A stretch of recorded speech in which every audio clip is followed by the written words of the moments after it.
Welcome, ladies and gentlemen, to the Spine Pain Management, Inc. 2013 First Quarter Conference Call. Before we begin, for new users, let me take a moment to familiarize you to the webinar console. If you logged in properly, you should see a console panel to your right, similar to what you see on the screen, but without the red border. If the console is obstructing your view during the presentation, you can click on the arrow to the left of the panel, and it will minimize. You can pull it back anytime by clicking on the arrow again. If you're using voice over IP with speaker and mic, select the mic and speaker option. If you're using your telephone, just click on the telephone option. Most importantly, the company would like you to interact by typing in questions in the questions box. Feel free to do this at any time during the call. Your questions will be held in order received and responded to during the Q&A section following the formal presentation. Let me now turn over the screen to John Bergeron, Company Chief Financial. All right, it's just a forward-looking statement. This presentation includes forward-looking statements as determined by the U.S. Securities and Exchange Commission, the SEC. All statements other than statements of historical facts included in this presentation of address activities, events, or developments that the company believes or anticipates will or may occur in the future are forward-looking statements. Such forward-looking statements involve known and unknown risks, uncertainties, and other factors which may cause the actual results, performance, or achievements of the company to be materially different from any future results, performance, or achievements expressed or implied by such forward-looking statements. Such factors include general economic and business conditions, the ability to acquire and develop specific projects, the ability to fund operations, healthcare services demands, changes in healthcare practices, government regulations, and other factors over which the company has little or no control. The company does not intend and is not obligated to update publicly any forward-looking statements. The contents of this presentation should be considered in conjunction with the warnings and cautionary statements contained in the company's recent filings with the SEC. And with that, I'm going to turn it over to Dr. Donovan. Good afternoon and welcome to our Q1 conference call for 2013. Last month, during our year-end conference call for 2012, I said that we needed to make a course correction of the company. As we present the results from Q1, I believe we are definitely on the right course. This slide, number 4, talks about our mission. This slide outlines the mission for spine pain that deals with pre-funding healthcare services related to liability spine injuries. We utilize a fast-track system to facilitate appropriate, necessary, and reasonable treatment. In addition, we use our patented video technology to present CLE programs in both Texas and Florida. Our goal is to provide comprehensive transparency of the surgical procedures. Our mission has not changed, but there's been 2 significant events that have occurred in the past several weeks that are going to facilitate the development of our company. Number 1, an article came out in the LA Times in April 2013, plus an article in the Journal of the American Medical Association in April 2013, talking about the need for video recording various types of surgical procedures. Eric will address these 2 articles later in the conference call. The second issue is the issue of transparency with medical procedures. And a recent paper from the American Academy of Orthopedic Surgeons now raises the possibility that we have reached the point where a video consent is going to be necessary. Basically, the general public does not believe that doctors fully explain the pros and cons of various surgical procedures. This report from the Academy of Orthopedic Surgery states, a recent study showed that actually only 40% of patients think the informed consent they signed reflects their actual understanding of the procedure and its risk and benefits. Speaking now as an orthopedic surgeon who's been in practice for many years, my advice to any doctor who wants to get in the business of doing spine injections, I think you better have video documentation or forget about getting involved in this particular medical service. There's no question in my mind that the use of video technology is going to increase dramatically in the field of medicine very quickly. The last thing I want to talk on slide 4 is I want to touch base as we get started on this program is that the CLEs that we have presented in 4 different cities in Florida and Texas have been very important and valuable to the company because the attorneys who have been present at these events have told us that video documentation helps resolve the 3 main issues that attorneys have with every personal injury case. That is the skepticism, the uncertainty, and the systemic doubt held by the general public that any of these patients actually have injuries. And their comments were very basic. When we show a video documentation of a 5-inch needle going into somebody's neck area for a nerve block or a discogram, any ideas of skepticism, uncertainty, or doubt fades pretty quickly with the video documentation. On this slide here, we're talking about key developments. I just want to touch on a few. We've unveiled the 2.0 QVH system. We initiated the CLE programs not in Florida but in Texas. We've added an affiliate center in Texas and have sold the first QVH unit. Next slide. Next slide. This is a snapshot of the company, and at the top I've listed the various centers. Towards the bottom, our beneficial shareholder count keeps increasing and is presently approximately over 670 clients. And our shareholder equity is approximately $6 million. Of importance is we have managed over 5,200 procedures since we started. Next slide.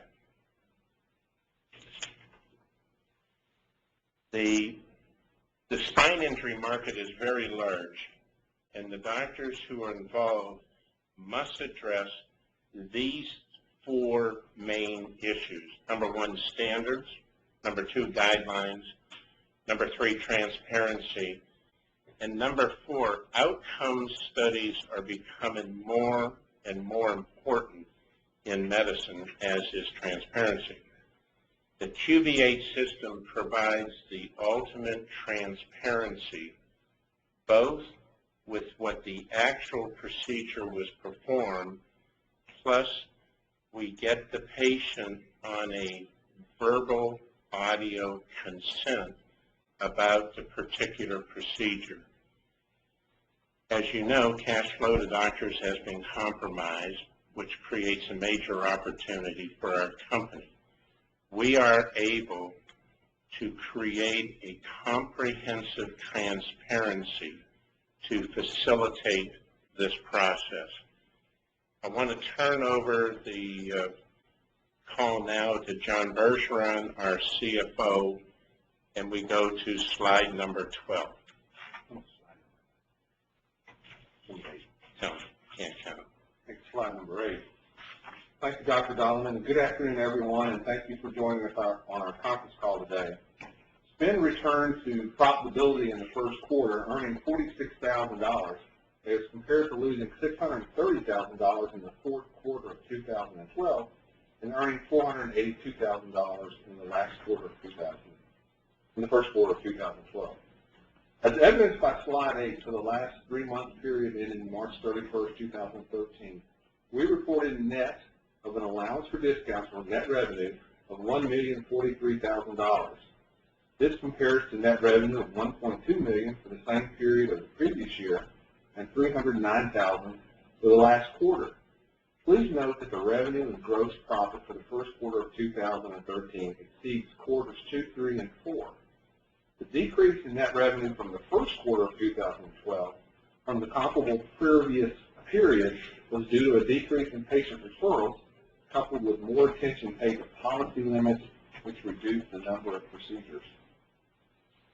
It should be noted that our quarterly P&L statements include non-cash charges in the first quarter of $260,000 related to stock-based compensation, equity derivative amortization, depreciation, and a provision for bad debt.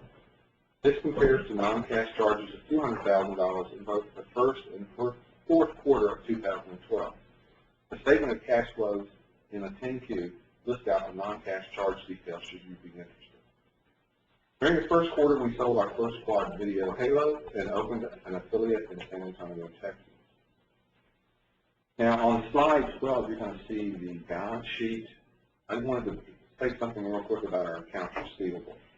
As of March 31st, 2013, we had aggregate accounts receivable of $6.9 million, of which $2.5 million was over 365 days. Our accounts receivable is unconventional by standard generally accepted accounting practices. It represents a pool of notes that will be collected when the case settles. This commercial case takes longer to settle, but they are usually much higher in dollar amount. We are not concerned when a receivable is reclassified as a long-term receivable, as this is done for accounting purposes only. As a matter of fact, in this quarter, we collected on 2 cases going back to 2009. We maintain a reserve to handle any cases that might result in a zero settlement. To date, more than 98% of all the cases have been settled with a positive amount. Now, back to slide 9. I apologize. As evidenced by slide 9, you can see the dramatic turnaround we experienced from the last quarter. There you go. We have improved in gross and net revenue, gross profit, and net income. As you can tell, the net income, there's much a dramatic increase from the first quarter to the fourth quarter, and we believe we have turned the corner and we've performed certain procedures and looked at certain operations where we are able to have the financial turnaround in the last quarters. Now, if we go to slide 10,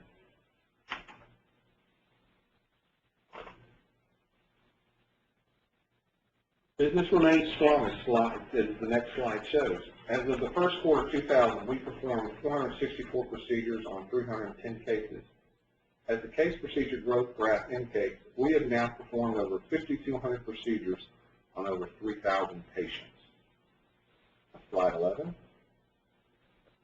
Slide 11 shows our cash settlements during the first quarter were $643,000 compared to $634,000 for the first quarter of 2012. As the slide indicates, we have collected over $5.7 million on 847 cases. Of the total cases that we've settled, only 44 cases have had a $0 settlement. The average collection that we settled for is $7,118. And we did not write off any cases in the first quarter of 2013. And finally, shares outstanding on this day at the end of the first quarter were 18.4 million.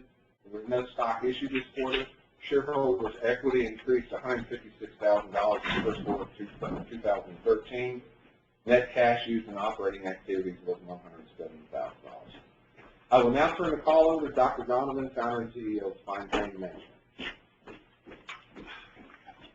I want to address this slide, number 12. There are 3 issues. If we look at the top left side of the slide, we'll see we started 2013 with a strong cash position at 3/31 as compared to 3/31/12. The accounts receivable are outlined here, and you'll notice those have improved in numbers from in the past year. So when we look at this graph to the left, we have the stock up around $1.60 a share around 3/31/2012, but the numbers today I feel are much stronger. Now, the auditors use certain terms for the AR, over 12 months, less than 12 months. That's an audit function. It's not the real world with our company. We know now in settling over 847 cases that we get paid on 98% of our accounts receivable. So for us, we don't worry about is it over 12 months or less than 12 months, because we know what the end point is. That is, what do you collect? To me, the shareholder equity is critical, and we're approximately $6 million.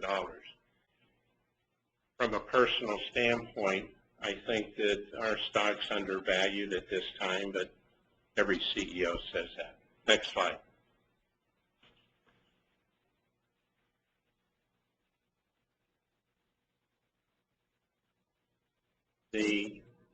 Our business model has not changed. But I think what's important for those who want to get involved, we know that it's a competitive business, it's relationship driven, and the key issues are skepticism, doubt, and uncertainty. And the real question is, how do we resolve that? And we feel that QVH is what's going to help us the most.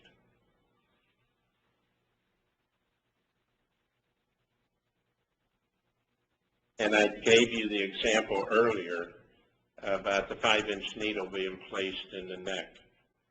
I'm going to now turn over the conference call to Eric as we go on to discuss transparency and technology. Eric? Thank you, Bill, and thank you everybody for joining us today. We certainly do appreciate your time. And the next part of this presentation is really all about the technology moving forward, and some new research that has come out, which really, if you've been following the media, transparency has been in the forefront of healthcare. There was an article that was done in the LA Times on April 24th. You can see it on that slide. There, we'll provide a link on the website as well. It was on the premise of transparency and there being accountability in the healthcare space.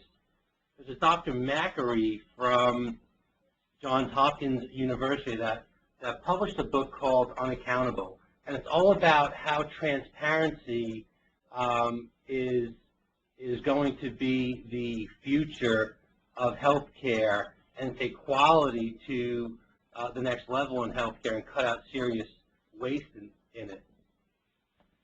Basically, what he's urging is more video recording by doctors to improve patient safety.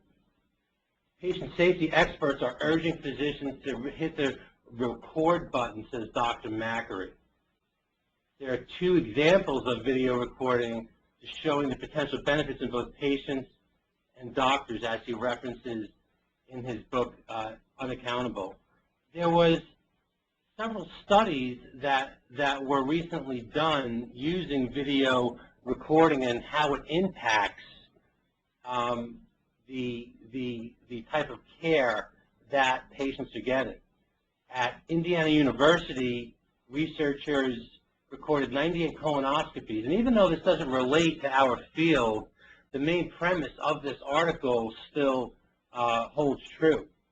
Basically, what they were doing was they were videoing surgeons doing colonoscopies and didn't basically tell them. And what the result of this study was, in a nutshell, was the mean inspection time of that person's colon had increased to 49%, and the quality of the inspection had improved 31%.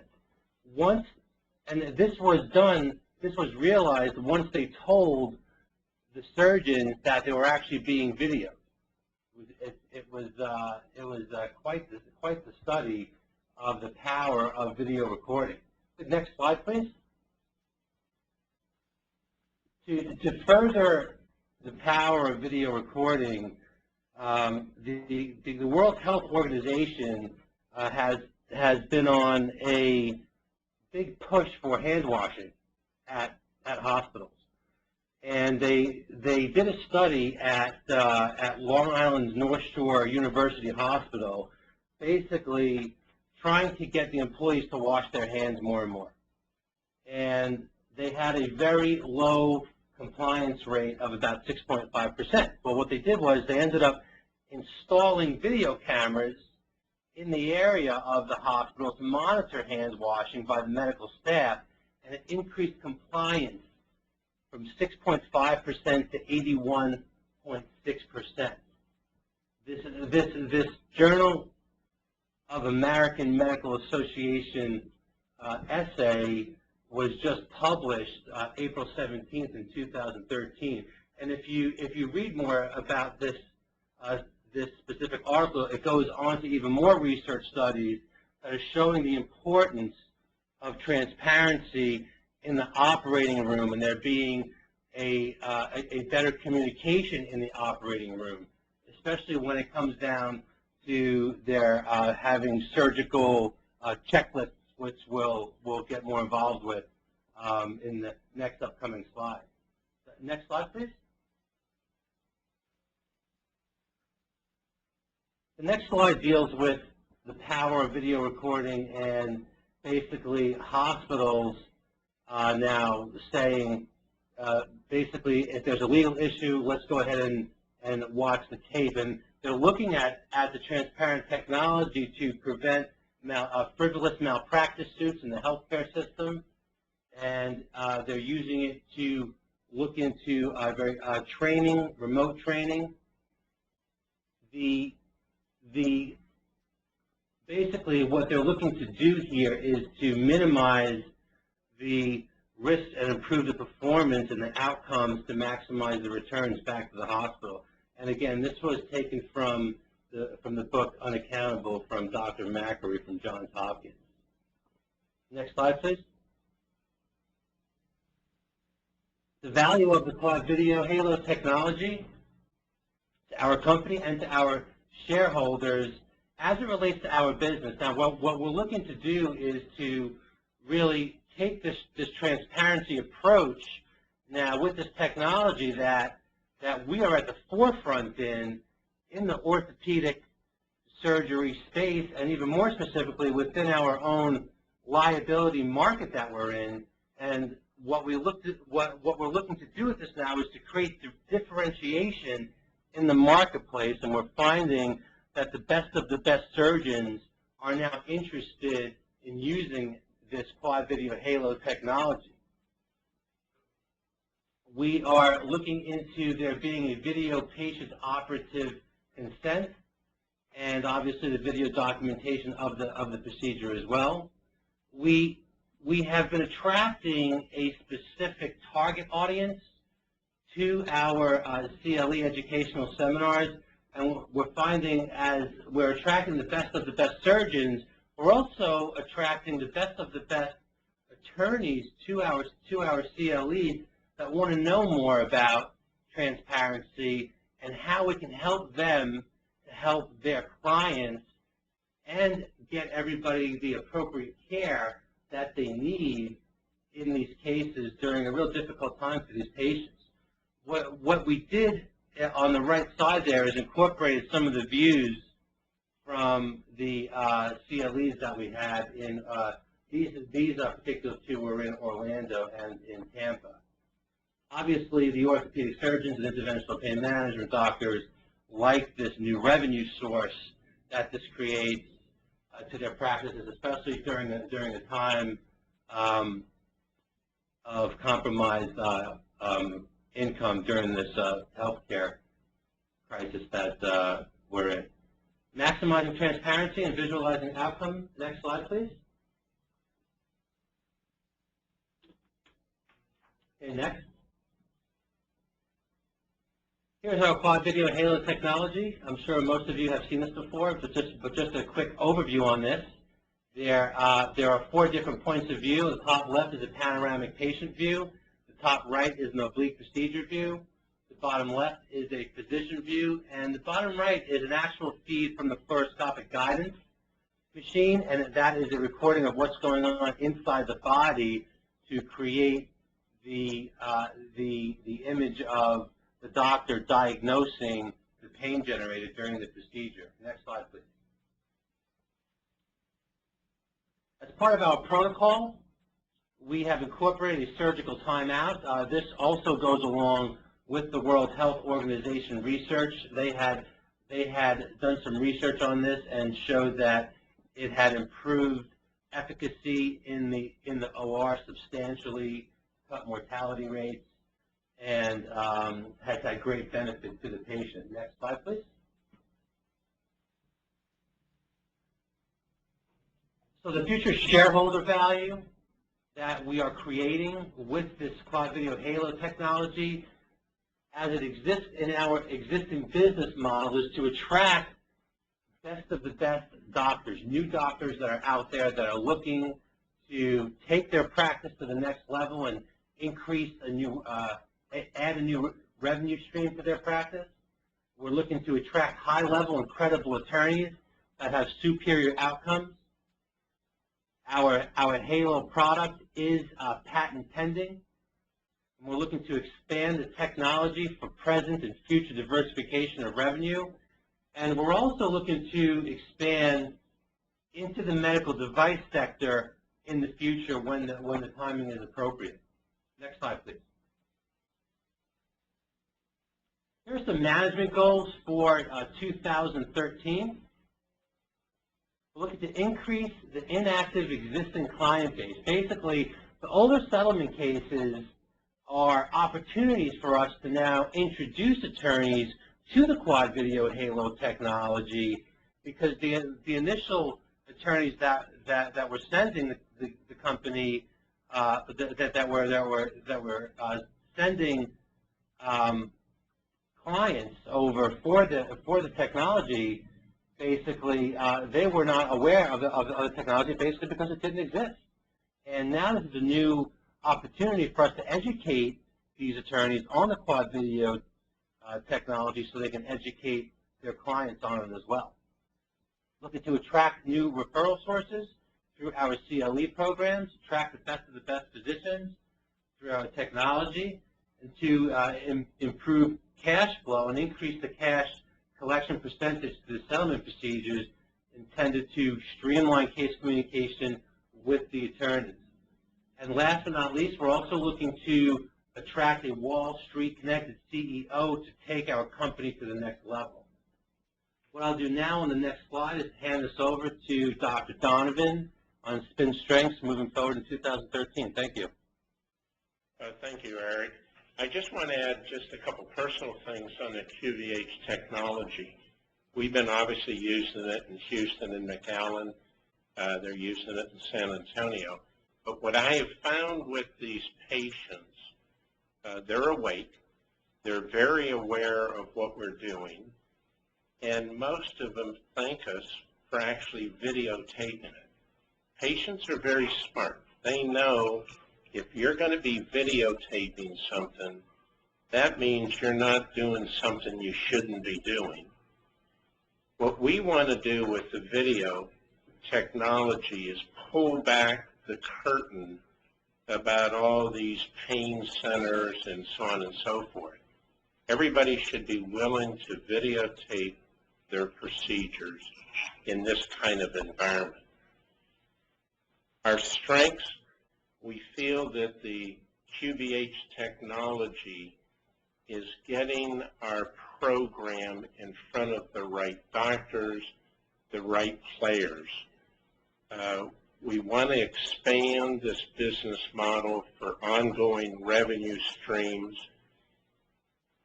The transparency of the medical record is important now. It's going to get more and more important with time. When you have JAMA coming out from the American Medical Association, or you have the American Academy of Orthopedic Surgeons coming out with concerns about 40% of the people saying we're not telling them enough of what we're doing, I feel that the technology is definitely going to help. And the CLEs that we've given 4 so far. There's 2 or 3 more all set up. And we will be giving this to medical groups. People want to know what is the type of technology that we can use, and this is a significant strength. But it all comes back to the basic business model. We pre-fund diagnostic procedures. And what we want is the best doctor doing the procedure, the best type of patient, and the best type of legal groups being involved. So we feel that the QVH sort of wraps the bow around our product, and it gives us help in the expansion. We're now going to turn to questions and answers, and the moderator can let us know, and then we'll divide up the answers as appropriate. Okay, we've already got quite a few questions in the queue already, but don't hesitate. We'll try to answer them faster this time than we did last time. Use that little box, as I told you before. There's this type message here, and send us your questions. Let's see what we got here. Let's see. Let me see. I got some direct questions here.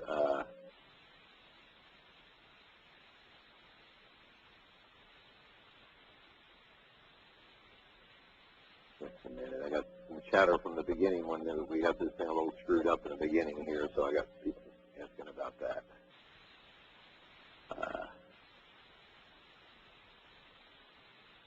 Okay, just a minute.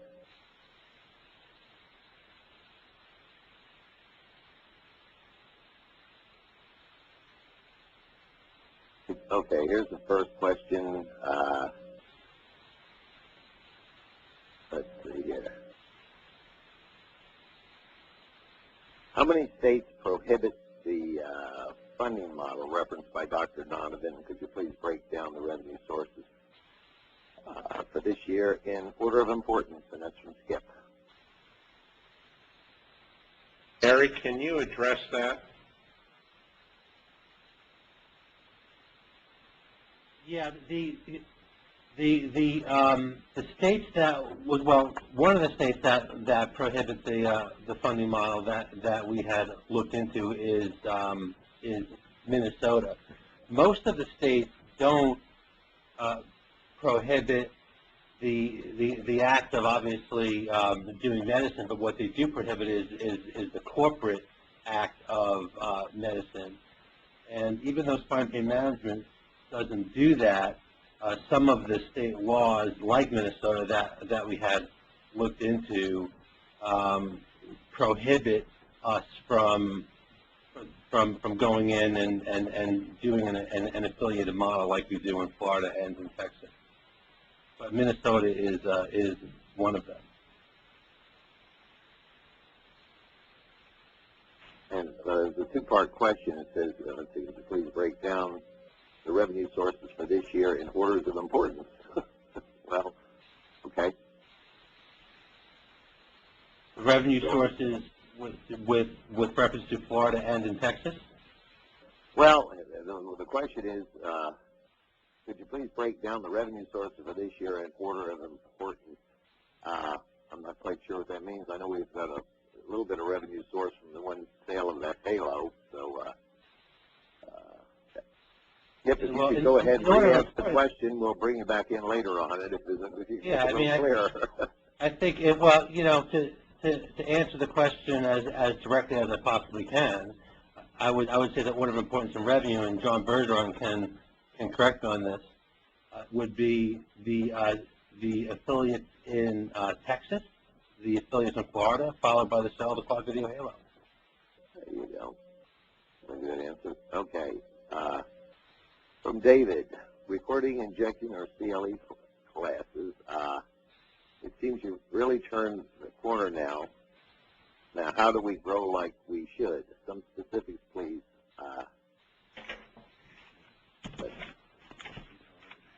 That's the question. You want me to go ahead and answer that, Bill? I couldn't hear the question. Okay, let me try it again. It seems you really turned the corner. How do we grow like we should? Some specifics, please. Are there states other than Florida and Texas that are in your immediate expansion plans? And that's let me answer that. We're looking at other states right now. We're in communication with doctors, and we're going to choose what we think is best for the company on reimbursement, doctors, and so forth.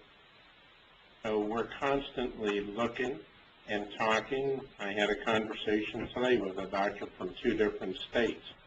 So we're looking to expand outside of Texas and Florida.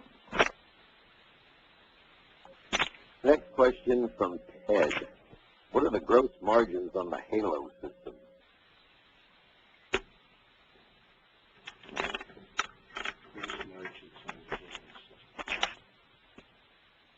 The gross margins on the Halo system usually total somewhere in the 70% gross margin for the Quad Video Halo.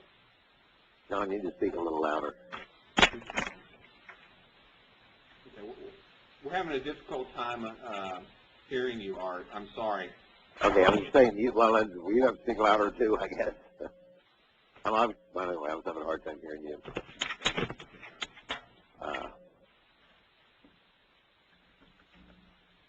Okay, how fast can the company improve their collection of payments? Have you sold a second unit of the Halo? So that's 2 different questions from 2 different questioners. How fast can a company improve their collection of payments? That's the first question. Hi, this is Tim Donovan. I'm going to jump in to answer this question. So I can let you know that our collection percentages in the first quarter of 2013 were considerably better on a case-by-case collection basis than they were in the fourth quarter, and they're very commensurate with what we did in the first quarter of 2012. It was earlier indicated that we have a larger percentage of commercial cases, which are taking longer to settle.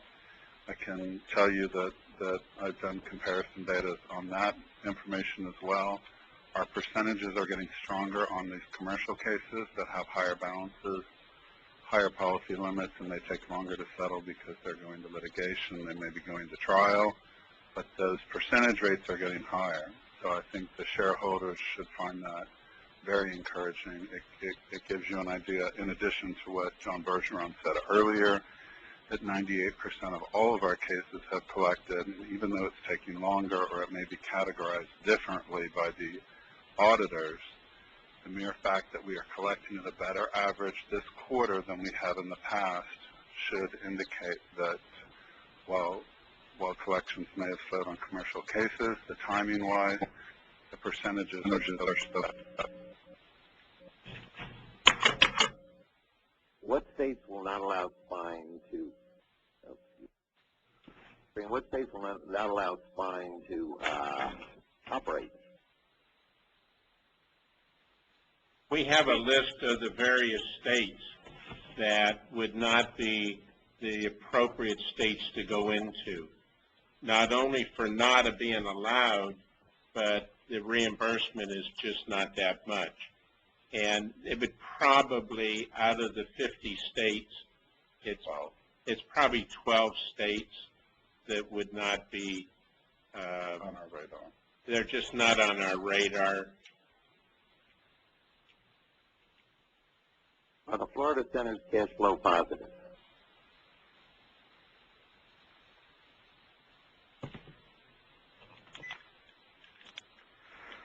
While the collections for 2013 have been strong, the cash flow for 2013 has been positive, but overall experience is we're still struggling to achieve cash flow positive.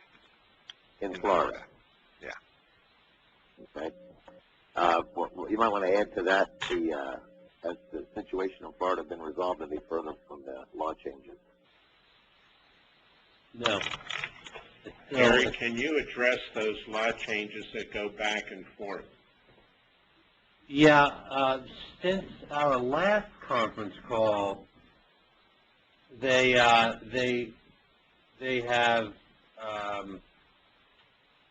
basically reverted back to the $10,000 PIP insurance coverage that that patient has. And I don't know if everybody remembers, but that the new law had some emergency medical criteria language in it that the patients had to meet in order to qualify for the $10,000 personal injury protection insurance, or it would be only $2,500. That has been changed back to the original $10,000 personal insurance coverage that patients have, with some minor changes with the new law that was trying to be adopted, and they're still going back and forth in the state legislature on this issue. Eric, maybe you clarify something on a lot of questions that I get. Explain the difference between the rules, basically the PIP rules in Florida, because most of them know what PIP means, as compared to like Texas. Basically, if you're in a motor vehicle accident in Florida, there's a minimum of $10,000 of coverage that the insurance companies will pay towards somebody's injury, basically. Their own insurance company. Their own, right? Their own insurance company. But you know, as much of an issue as this has been in the headlines in the paper, our business has been fairly consistent with the referrals coming in, whether it's the $10,000 insurance coverage or the $2,500 insurance coverage. Now, whether or not the case goes to letter of protection or not really becomes the issue for spine pain management, and when you would be receiving that specific letter of protection. But we still have the same, if not more, referrals than we've had in the past, despite the flip-flopping back and forth with the state law changes. Why don't you also address what the CLEs are starting to do now as far as picking up referrals for the higher hanging fruit? Basically the CLEs have been it's attracting firms that we've never really done business with in the past. And it's the higher end firms that are interested in the technology and really in the physicians that we have using the technology. There is no magic bullet, but what we have is basically credibility through this transparency, and it builds trust in the patient going in for the procedure, and as the attorney is educated on that, I think it makes them feel better and makes their clients feel better that these procedures are being videoed. Like Bill had said earlier, you're lifting the iron curtain up, so to speak, and it shines back on the attorney as well, and the patient gets the best care, and we have the best, most credible medical record out there. Their referrals are coming in from the CLEs.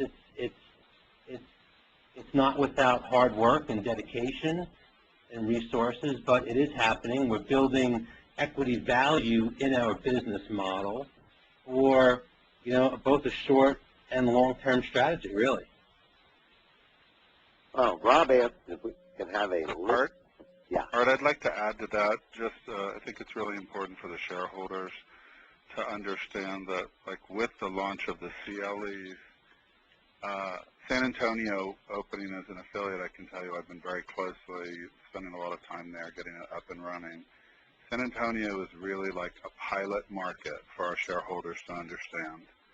It is the first market that we've gone into where Dr. Donovan and his existing practice was not already in place for 30 years, or Dr. Grodeke's clinics in Florida were not in place for many years with an existing base of referral attorneys or patients or medical providers to work with them.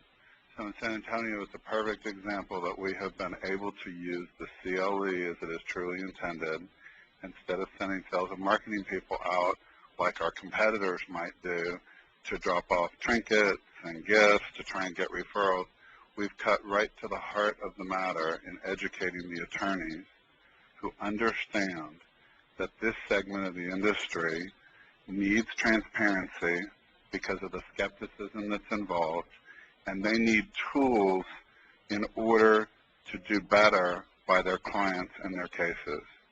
And the ability to take the quad video halo and video medical documentation, bring it into through the medical records process under affidavit to make it admissible for trial, gives these top attorneys the tools to really fight back against what's going on in this segment of the industry. And San Antonio is a great example. There was absolutely no tentacles helping spine pain management get traction in the market. And from the first month to the second month to the third month, we are picking up the creme de la creme of San Antonio law firms who recognize the value. And it's pretty exciting for us because it's the independent confirmation, Eric and I talk about this a lot, of the true value of our business model. This market represents Spin's business model successfully in place and the innovation that is delivering the better cases, which are going to have better settlements and better cash flow and return on investment to our shareholders. Okay. How does the process of selling QVC systems work? Can it be leased by outside financing entities, or are they all sold for cash? What kind of ongoing fees does the company get? This is a Mark Robbins question. What kind of fees, procedures should we think about? 5 quads a week, a month, a week, a month? Do you have any outside legal liabilities regarding sales of this? We're investigating all those issues right now. We've met with some people who sell these products, and it's a process that you have to have a built-in system, and we're discussing those right now. All the very issues that you just raised. And at the appropriate time, we'll share it with our shareholders. Okay, from Harris. Do you have any legal liabilities re any of the procedures done by you or your done by your affiliates? any legal liabilities for any procedures done by your affiliate? No. Let me answer that. Spine Pain finances procedures. Spine Pain does not provide any medical treatment. So for us, there is no medical liability at all. We're the finance people. And we check in order for a doctor to be involved, they have to carry a certain amount of liability insurance and everything. But Spine Pain never touches a patient. I might add, you have two levels too, don't you? In most cases, you have two levels of insurance. You have the center itself, plus you have the spine doctor, the pain specialist as well. That's right. There's two levels. Remember, we deal with affiliated doctors. Spine Pain owns no brick and mortar. Spine Pain doesn't assume any liability, medical liability, because we don't provide any service. We're technology, and we pre-fund diagnostic tests. We don't do the diagnostic test, and we structured that from the beginning. So the business model has never changed. It's getting better and better with the QVH. Okay, from Robert Long. While we return to profitability, it was a slim return. Do you believe that profitability is going to continue for this quarter and process in future quarters? When will the company, I guess it's a two-part question, when will the company start focusing on trying to expand its services to major cities in other states? Now, I'm sorry, that's two separate questions. Let's stick with the first question first. I'm sorry, the screen I have here is kind of hard to read. Okay, the question is, when will the company start? So you have a slim profit. When is it going to return to profitability? I mean, when is it going to continue? That's the question.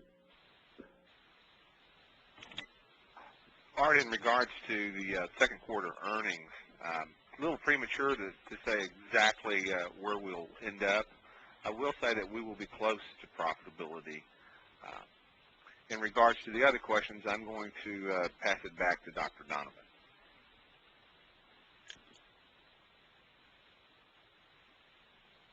Okay. I might add, Dr. Donovan did say at the last conference call that the last half of the year is when things would start ramping up, and you might want to talk more about that in a minute.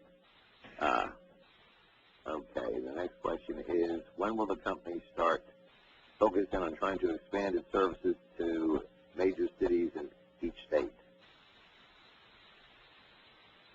As I mentioned earlier, we're talking to other states right now with doctors, and most recently 1 hour before the conference call.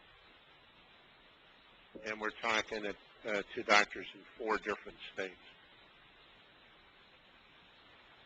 Okay. We're aware we want to get into other states, and it's on the front burner. Okay. Will our current business model endure for the foreseeable future, or is it possible we're training our competitors? And that's by incursion. Well, I think that our business model is going to accelerate. And like I said, way back at the beginning of the conference call, if you're going to get into this business, speaking to our competitors, you better have video technology that's going to be accepted in the courts. A handheld video camera is not going to be acceptable. So the video is our edge. It helps us develop better relationships with affiliated doctors and attorneys. So, yeah, there's going to be competitors. We'll always have them. That's fine. It's a huge market. But if you're going to get into this business, you better have high-quality video. And if you're not, I think you're going to spin your wheels. What outreach are you doing other than word of mouth and CLEs to expand the business, Mr. Merritt?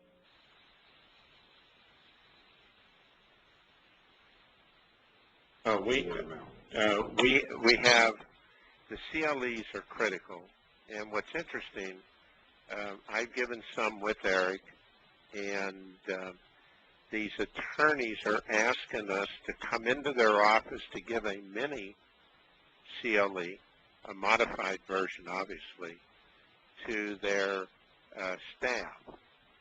And we're now going to a higher level of attorney organizations that are in every state.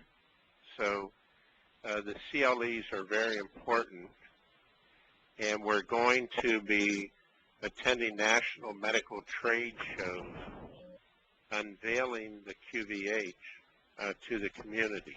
We've already done preliminary exploration to some of the key meetings, and I think you will find when we announce how we're going to approach the certain meetings will be very specific, and we've laid the groundwork for medical service sales, device sales. So we've gone to meetings already. In fact, we've gone to international meetings already, and we're laying the groundwork right now, because this video technology is just not for the United States, by the way. I just want to add something to that, Bill, with reference to the CLE program. You know, we're also looking to team up with some channel partners as well, which will help defray some of the costs of the CLEs, get a bigger audience as well. So these channel partners can help co-sponsor these events and also help attract the same type of demographic audience that we're really looking for. At the same time, just make the whole program much more economical and advantageous. So that's been a plus for the program. Two-part question from Herb Berman. Do all our centers use the Halo system, and have we appointed sales reps to sell the Halo?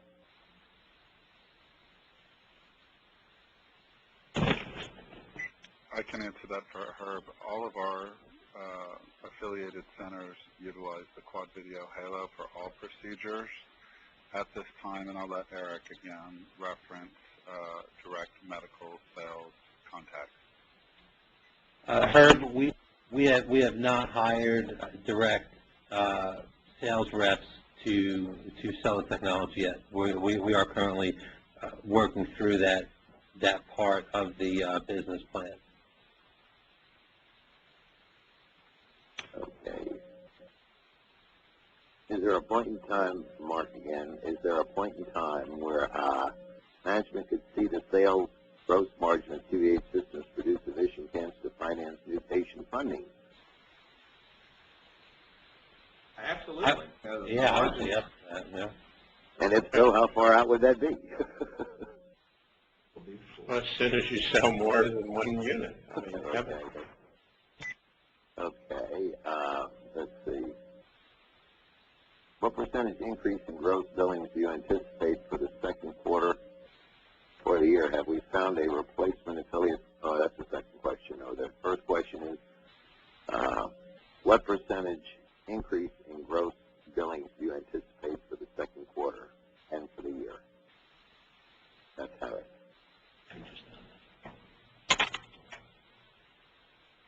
Mark, that's a really difficult question to answer because our revenue is based on accidents that are going to happen, and so it's hard for me to forecast with any certainty what next month is going to be. So I guess for now we can say probably the revenue will remain somewhere flat. Tim may have a better idea than what I do. Not being speculative on the second quarter because we're halfway through it, and actually for this month we haven't had the majority of our clinics. They're upcoming toward the second half of the month. But I can tell you in the first quarter, in the first quarter, the data that we're talking about here today, there's been a significant uptick in revenue, which is obviously reflected in our numbers, but to give you a sense of where we've really seen a turnaround in the Valley in Texas between the fourth quarter in the first quarter. We've had 131% increase in the amount of revenue that center's taken on. They've gotten very busy. Houston's come back very strong. We've had 67% increase in first quarter revenue against fourth quarter 2012. Orlando's had a real uptick. They've got some new people on the ground there. They're up almost 18%. So it's really encouraging to see areas that have been open for a long time really being a great example of the turnaround that management that we all promised to our shareholders back in November when we had the third quarter conference call that we would execute in the first quarter, and the numbers are there. So if we continue on this trajectory, I think that we'll have a strong second quarter as well. Okay, have we found a replacement for Jacksonville affiliate, Dan Smith? If not, are we still looking for one? That is currently in the process. Okay. How many doctors will you expect to add this quarter? Robert Lowe. I guess any new centers with a new doctor, I guess. I think there's possibility of one new center this quarter. I think there's possibly one new center this quarter.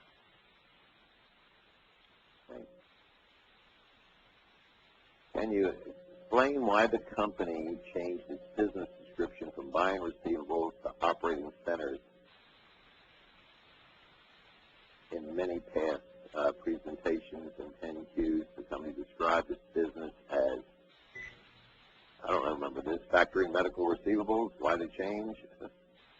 Never. No. We factored, in one period, I think we factored 3 cases. No, the business, the business model's never changed. Now, we're not a factoring company, period. Back a year and a half ago or something, we needed some cash, so we factored 2 or 3 cases just to bring in some cash because we had an opportunity of accelerating a particular thing. But no, the business plan hasn't changed. We still manage centers, and we prepay diagnostic procedures. We're not a factoring company. Never have, never will be. Never have, never will be. Shouldn't the company hire a sales team that would focus on finding doctors or associates in different states in order to open as many clinics as possible? Well, I'll tell you what, you need, every time you open a new clinic, you need to make sure you have enough money in the bank to carry that clinic for 6 to 8 months. So we look where we can grow the fastest with the least amount of money outlay. I'll tell you what, the salespeople aren't what brings in cases, it's the attorneys and with the relationships. So if we had a line of credit for $5 million, we could increase, but it's the CLEs that are going to help us the most. The CLE brings in the attorneys bring in the cases, and John Bergeron needs access to a revenue center so we can go. And remember, CLEs bring attorneys bring cases bring money. So we build it that way. And anytime we open with a new affiliate, we have to be able to carry them 6 to 8 months. So we need access to cash, reasonable cash. What differentiates the Halo system from the FX system of fluoroscopy? I'm sorry, I missed one part. What did you say? What differentiates the Halo system from the FX system of fluoroscopy, whatever that means? Eric? FX system? system of fluoroscopy? FX system of fluoroscopy? Is there, there must be some sort of video called the FX system that you're aware of?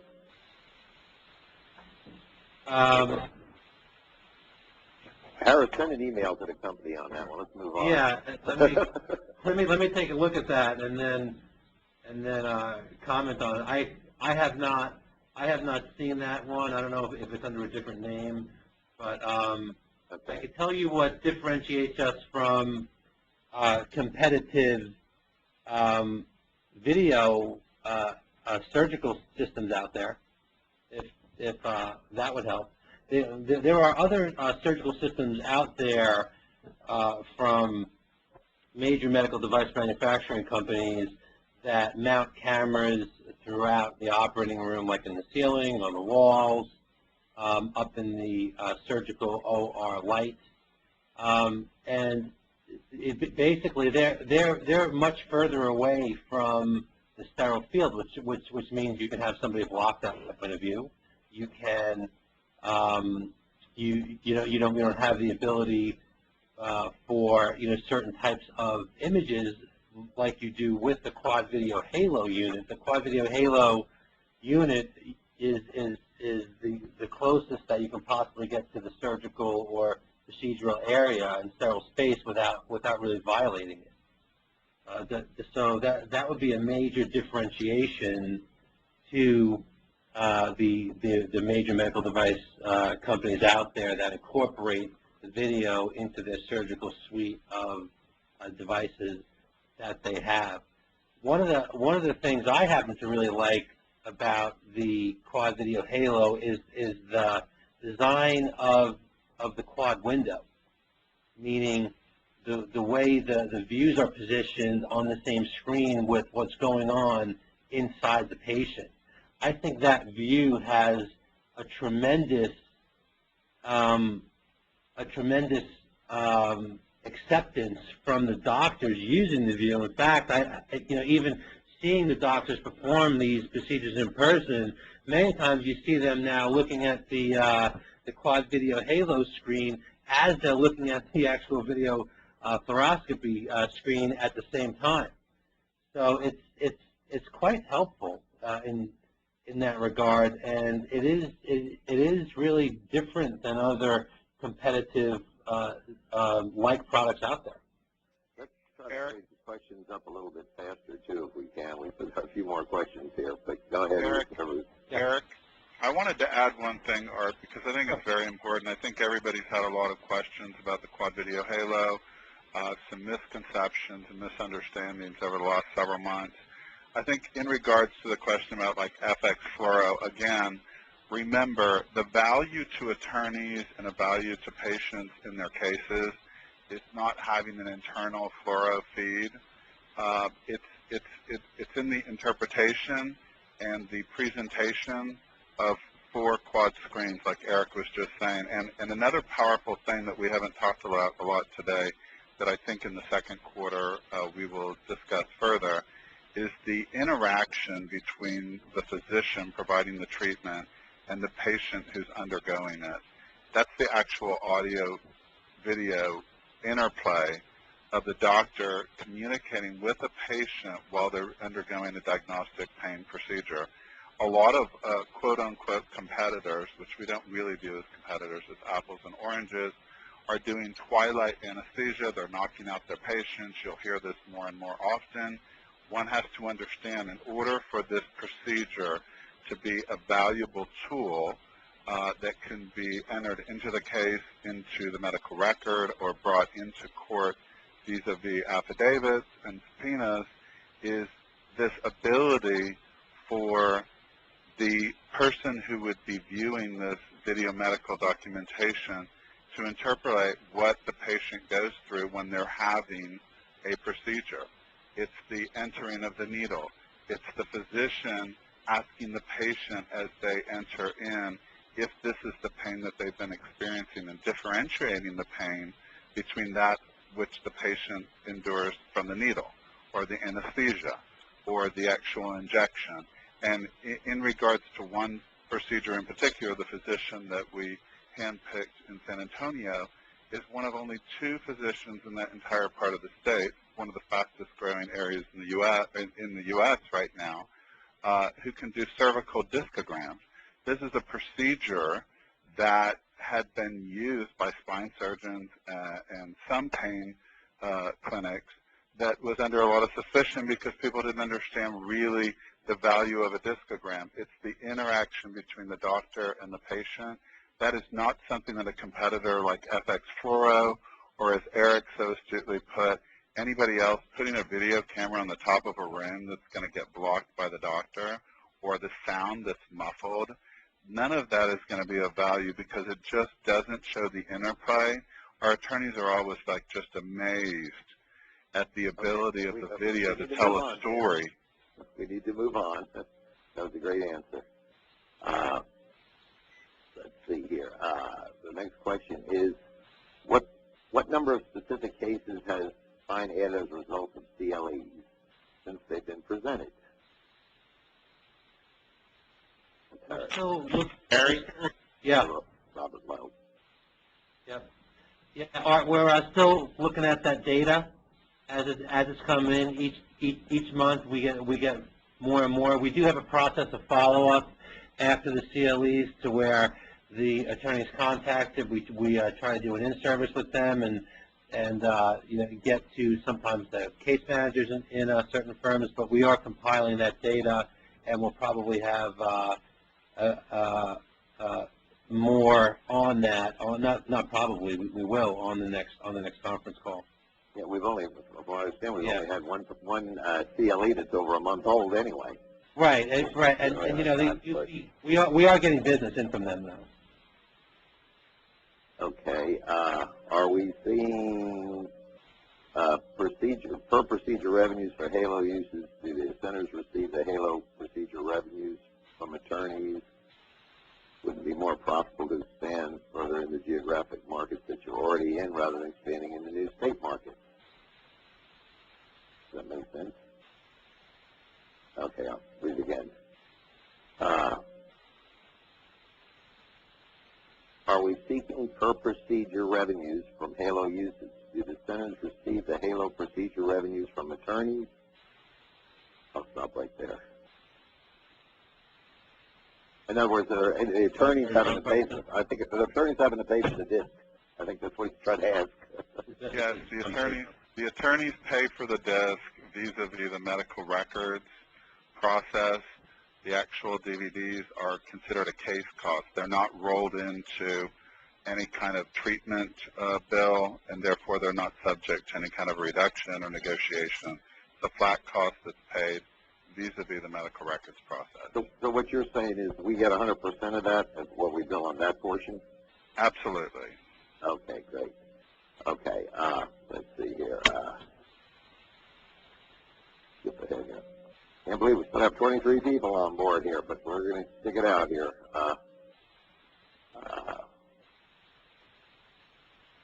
Let's see if are we going to set up a separate sales group to accelerate acquiring new affiliated centers? I think we've already addressed that question. Already. Yeah, wait, don't worry about it. It says forget the last question. Whoever just said that, I guess because he just heard it. Collections continue at a slow pace. How does this specifically affect funds for expansion? Can you give guidance based on current collections available to affiliate expansion? Question is, are we collecting slow or not? Well, the key issue for us to expand, we have to have cash. So here, let me have John answer that. I believe the question. Yeah, somebody keeps saying louder, so please y'all talk up louder. I keep getting that comment here. As Dr. Donovan indicated a moment ago, you have to have a certain amount of cash to be able to finance a center as it opens. So as we go into the markets or we try to get additional debt, we will open new facilities, but we will not open any new facilities or affiliates until we know that we have the cash available to finance. Okay, let's see here. I'm sorry, I misunderstood the question. Okay. Has the slowdown in collections hurt our ability to expand? That's Of course it basically has. the question. Yeah, of course it has. Well, how do we define slowdown in collections? Because it seems to me they've been picking up lately. But anyway, do you have a more specific timetable for that you can share hiring a new CEO? Are you currently actively searching for a candidate? Dr. Donovan, you yourself gave a presentation in the past where you stated the company purchases receivables. John Talmadge also described the business the same way. And many investors' presentation, we answered this question already. Okay, have you considered doing anything on the social networks to further relationship with attorneys and people who have a need for your services? That's a The answer is question. no, not at this point. Facebook, okay, follow up from you, certainly clearly states,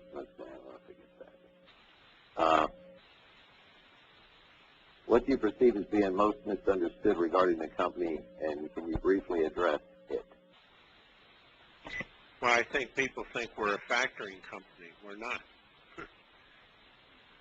And I might add, and number two, people think we've changed our business plan. We haven't.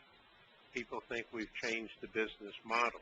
We haven't. We're the same model from the beginning, except we're now utilizing the QVH to identify a higher quality of patients, attorneys, and so forth. And we're basically adapting to the market. So we haven't changed the business plan or the model. I guess people think we have, but we have not. okay. Can you give guidance now based on current collections? I guess you've kind of sort of answered that already, but if you want to try it again. I'll make it very simple. No. Not at this point. No. Okay, believe it or not, that was our last question we had, but I just want to make one comment here about that business model, and since I hear it all the time.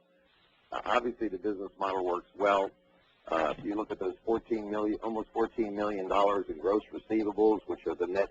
By the way, I think that's the most confusing part of this business. Dr. Donovan addressed it earlier. Our receivables are not conventional; they're unconventional. All they are is just a pool of a whole bunch of just little $7,000 per average cases out there, which really diversifies our risk dramatically.